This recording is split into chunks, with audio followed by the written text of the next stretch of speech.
सरकार में बैठे उनके राजनेता ही अक्सर इस्लाम के खिलाफ भद्दी भद्दी फप्तियां कसते हुए नजर आते हैं। दिन रात मुसलमानों के खिलाफ जहर उगलते हुए दिखाई देते हैं, तो वहीं इनके राजनेता जो हैं हजरत मोहम्मद सल्लल्लाहु अलैहि वसल्लम साहब की शान में गुस्ताखी करते हुए दिखाई देते हैं। पर जहां इस्लाम को बदनाम करना हो और एक वोट का प्रोपेगेंडा करना हो तो इस्लाम की बुराइयां करते हैं, और जब अपने आप को बचाना होता है तो इस्लाम का सहारा लेकर के केंद्र की मोदी सरकार खुद को बचाने की कोशिश करती हुई दिखाई देती है।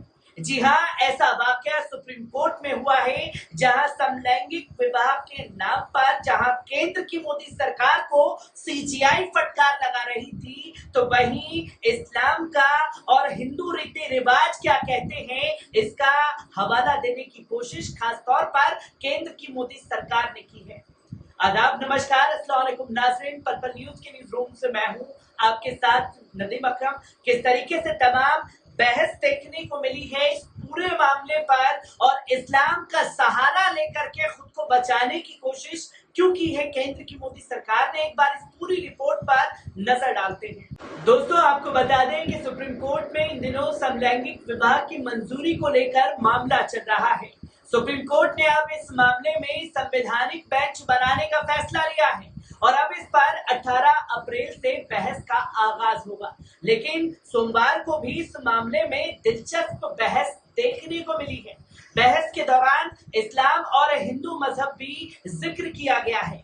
आपको बता दें कि आखिर क्यों बहस के दौरान इस्लाम और हिंदू धर्म का जिक्र हुआ है। दरअसल अदालत में केंद्र सरकार की तरफ से पेश हुए सॉलिसिटर जनरल तुषार मेहता समलैंगिक विवाह के खिलाफ अपनी दलीलें रख रहे थे। इस दौरान उन्होंने भारतीय संस्कृति, परंपरा और रीति रिवाजों का भी जिक्र किया था।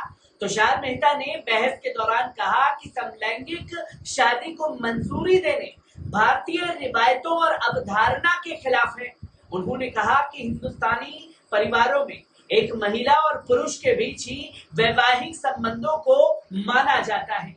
इसके अलावा महिला पुरुष के जरिए पैदा हुई संतानों को ही परिवार का हिस्सा माना जाता है। इस दौरान सॉलिसिटर तुषार मेहता ने इस्लाम और हिंदू धर्म का जिक्र किया। इस्लाम का जिक्र करते हुए उन्होंने कहा कि इस्लाम में भी शादी के लिए एक पुरुष और महिला का होना लाजमी है। ऐसे में समलैंगिक कानून को मंजूरी देना भारतीय अवधारणा के बिल्कुल खिलाफ चला जाएगा और इस मामले पर अदालत को संजीदगी के साथ हल करने की जरूरत है। तुषार मेहता ने यह भी कहा कि अगर समलैंगिक विवाह को मंजूरी दी जाए तो ये सवाल उठता है कि गोद लिए गए बच्चे का क्या होगा। तुषार मेहता ने समलैंगिक जोड़े जो किसी बच्चे के गोद लेगा उसका ये बच्चा परवरिश किस तरह होगी, उस बच्चे की मानसिकता किस तरीके की होगी। उन्होंने कहा कि प्यार करने की हक है, ये एक संविधान देता है, लेकिन इसका मतलब ये नहीं कि इस तरह शादी का हक भी। हालांकि इस दौरान याचिकाकर्ताओं के वकील ने कहा कि मैरिज एक्ट के सेक्शन 4 में शादी का मतलब सिर्फ महिला और पुरुष से नहीं बताया गया है। आपको बता दें कि समलैंगिक विवाह यानी सेम सेक्स मैरिज का मुद्दा एक बार चर्चा में उठ चुका है, क्योंकि सुप्रीम कोर्ट ने इसे कानूनी मान्यता दिए जाने का अनुरोध करने वाली याचिकाओं को 5 जजों की संविधान पीठ के पास भेज दिया है, जिस पर चीफ जस्टिस डीवाई चंद्रचूड़ की अगुवाई वाली पीठ ने कहा कि ये मुद्दा एक तरफ संवैधानिक अधिकारों और दूसरी ओर विशेष विवाह अधिनियम सहित कई कानूनों से संबंधित है, जिसका एक दूसरे पर असर पड़ता है। इससे पहले केंद्र सरकार की तरफ से सॉलिसिटर जनरल तुषार मेहता ने कोर्ट के सामने इन याचिकाओं का विरोध किया। सरकार की तरफ से कहा गया कि समलैंगिक विवाह को मान्यता देने से इसका असर पर्सनल लॉ और सामाजिक मूल्यों के बीच नाजुक संतुलन को गड़बड़ा सकता है। दूसरी तरफ याचिकाकर्ता भी हैं जिन्होंने समलैंगिक जोड़ों के शादी करने के अधिकार को मान्यता देने की मांग की है।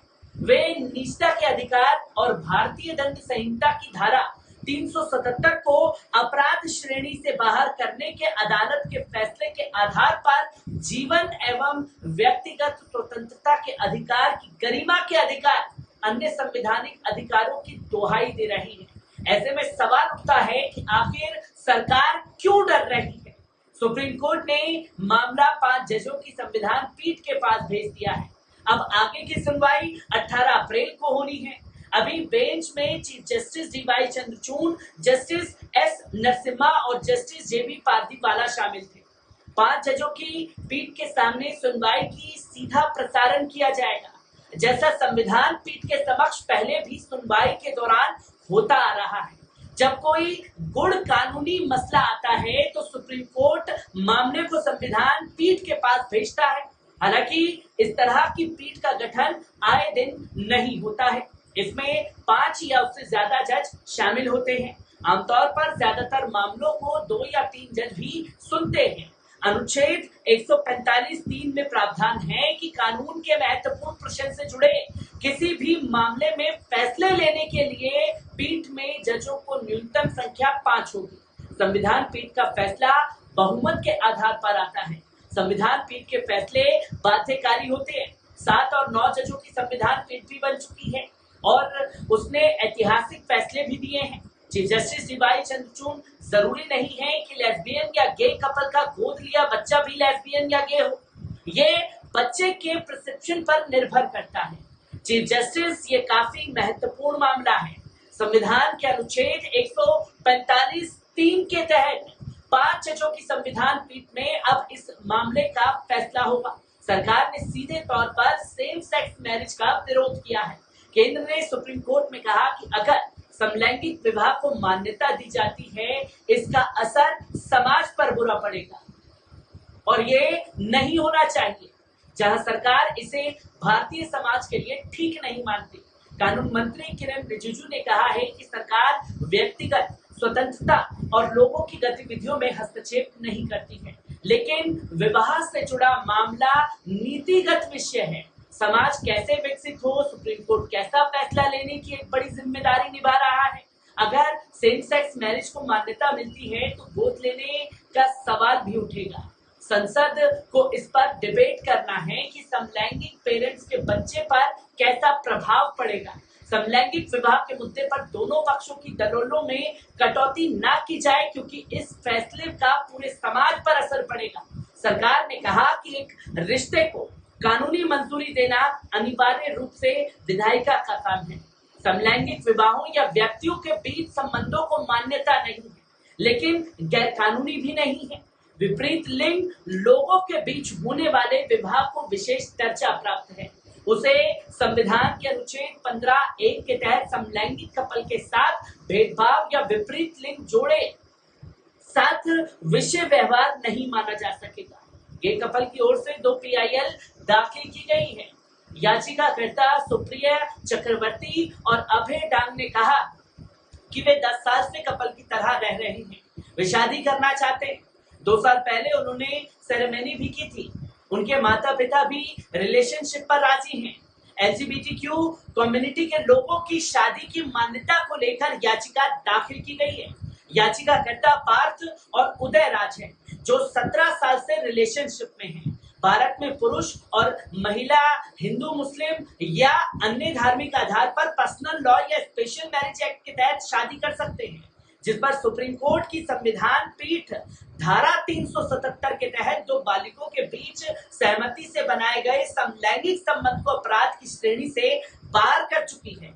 जहां दुनिया के 20 से ज्यादा देशों में सेम सेक्स मैरिज को मान्यता मिली हुई है।